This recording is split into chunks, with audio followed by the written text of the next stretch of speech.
శ్రీమాత్రే నమః. బ్రహ్మవాక్కు YouTube channel ప్రేక్షకులకు స్వాగతం. నరకమంటే భయపడకుండా వేలాది మందికి వైకుంఠానికి పోయే అవకాశం కల్పించినటువంటి సమతామూర్తి. సగుణ బ్రహ్మోపాసకులలో వైష్ణవ భక్తులు, శివభక్తులనే రెండు శాఖలున్నాయి. వైష్ణవంలో చాలా ఉపశాఖలున్నాయి. అందులో శ్రీ రామానుజుల వారు స్థాపించిన విశిష్టాద్వైతం. ఆయన తనకు అధోగతి కలుగుతుందని తెలిసిన వేలాది మందికి ఉత్తమ గతులు కలగాలని ఆశించిన వైష్ణవ భక్తుడు. శ్రీరంగంలో గోష్ఠీ పూర్ణుడనే గురువుగారికి రామానుజుల వారు శిష్యులు. తనకు తారక మంత్రం ఉపదేశించమని ఎన్నిసార్లు బ్రతిమలాడినా చేయలేదు. పట్టు వదలకుండా అలాగే అడుగుతున్నాడు. చివరికి గురువుగారు ఒక షరతు పెట్టి నేర్పుతానన్నాడు. అందుకు ఆయన సరేనన్నాడు. ఈ మంత్రం గనక నీవు ఉపాసించి మోక్షాన్ని పొందగలుగుతావు, కానీ ఇతరులకు ఉపదేశించినట్టయితే నీకు నరకలోక ప్రాప్తి కలుగుతుందని చెప్పాడు. సరేనని తల ఊపాడు రామానుజుల వారు.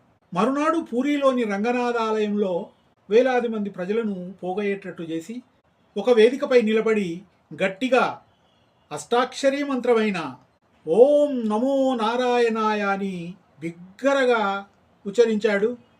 వేలాది మంది భక్తులు అది విని ఉచ్చరించారు. ఈ విషయం తెలుసుకున్నటువంటి గురువుగారు అగ్గి మీద గుగ్గిలమై కోపావేశంతో తన దగ్గరకు పిలిపించి, నా మాట లెక్క చేయవా, నా షరతును ఉల్లంఘిస్తావా, నీవు తప్పకుండా నరకానికే వెళ్తావు అని చెప్పేసి గద్దించాడట.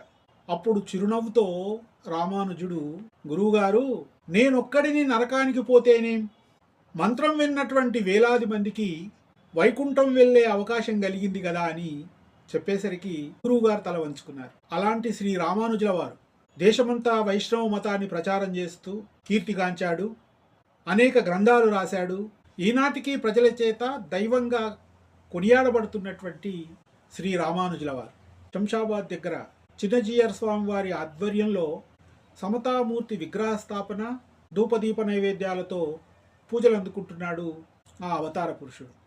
అందుకే మనకొక్కరికి కలిగే మేలు కంటే ఎక్కువ మంది ఇతరులకు మేలు కలిగినట్టయితే మనం ఎన్నడూ వెనుకాడకూడదని తెలియజేస్తూ ఓం నమో నారాయణాయ.